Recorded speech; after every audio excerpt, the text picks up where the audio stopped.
XXI, 2011, en la India, muchos pacientes con malformaciones son vistos como la representación divina de algunos dioses, ¿sí? Sobre todo, por ejemplo, los que tienen microcefalia, son vistos como unos entes que son divinos, ¿no? Entonces, actualmente, pues, hay muchos aspectos culturales involucrados en la dismorfología, ¿sí?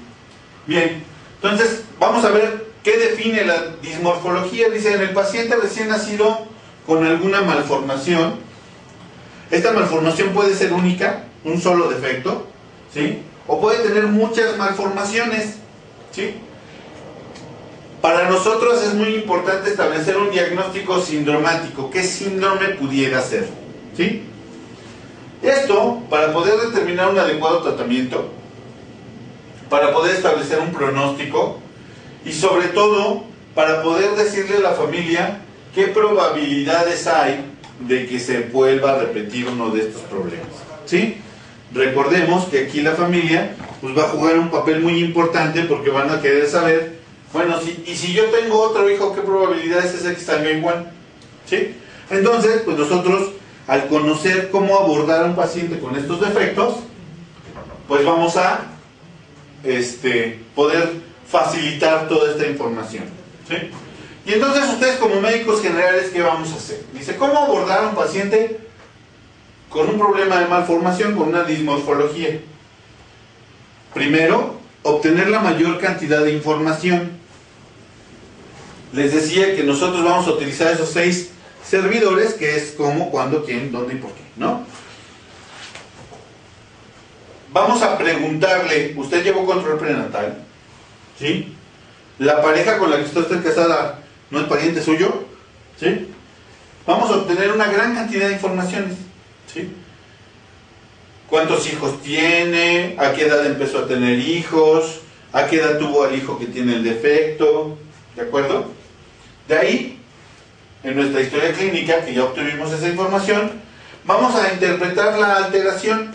Vamos a observar detenidamente a nuestro paciente y vamos a determinar qué partes del cuerpo están involucradas en el problema de salud que tiene ese niño, ¿sí? Primero vamos a interpretar las alteraciones que son visibles a simple vista, y después nos vamos a apoyar en estudios de imagen para poder determinar qué es lo que pasó dentro de su cuerpo, y en algunas ocasiones incluso nos vamos a ir hasta el estudio de autopsia para poder determinar qué sucede con ese paciente, ¿sí? Bien, ya una vez que observé al paciente y que vi que tenía dedos de más o extremidades de menos, o algún defecto facial, o una alteración en la tabicación del corazón y se ve cianótico, ¿sí?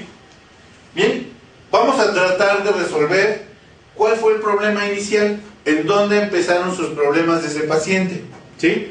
Recordemos que en el desarrollo embrionario las 3 hojas blastodérmicas están interactuando una con la otra, y que la falla de una puede repercutir en el desarrollo de la otra, ¿sí? Entonces vamos a tratar de ver, imaginarnos o tratar de comprender en ese desarrollo embrionario qué fue lo que pasó, ¿sí? Vamos a tratar de ver si las alteraciones que presenta ese paciente vienen de un solo problema o son la suma de varios problemas, ¿sí? Entonces, ¿la anomalía está solita o es una sola anomalía o son varias anomalías que se presentaron al mismo tiempo?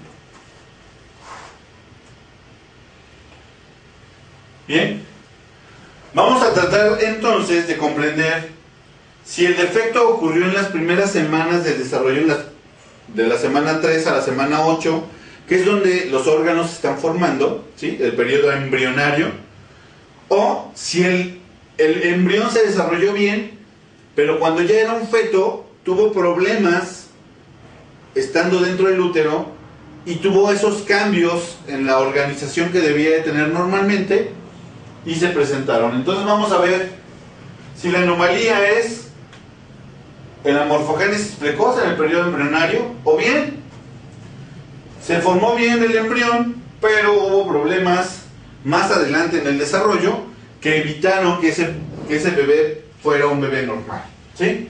Vamos a ver entonces si el patrón de las alteraciones están asociadas a un solo defecto o son diferentes defectos los que están involucrados. Como que suena complejo esta parte, ¿no? Bien. A veces nos cuesta mucho trabajo establecer que cuando un paciente tiene muchos defectos, todos esos defectos correspondan a una sola falla, ¿sí? Por ejemplo, la tetralogía de Fallot, ¿sí? Se llama tetralogía porque tiene 4 elementos clínicos visibles que puedo determinar como fallas en el desarrollo, ¿sí? Tiene un acabalgamiento de la aorta, tiene una estenosis de la pulmonar, tiene falla en la tabicación de los ventrículos y tiene una hipertrofia ventricular del lado derecho, ¿no? Son los 4 elementos de la tetralogía de Fallot y es así como se los van a enseñar en cardiología pediátrica o en pediatría, ¿sí? Pero ¿cuál es el defecto inicial? Solo hay un defecto inicial. La tabicación del tronco cono, en lugar de ser simétrica, pues se hizo asimétrica. Ese es el defecto inicial.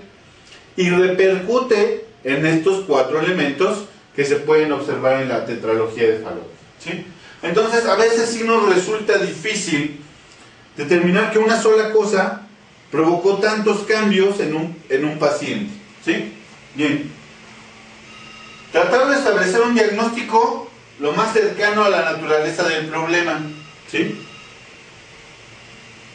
Estuvo expuesta a radiaciones, no hubo ácido fólico, en fin, se utilizaba cremas con ácido retinoico, en fin, alguna serie de problemas que pudieron desarrollar esta alteración.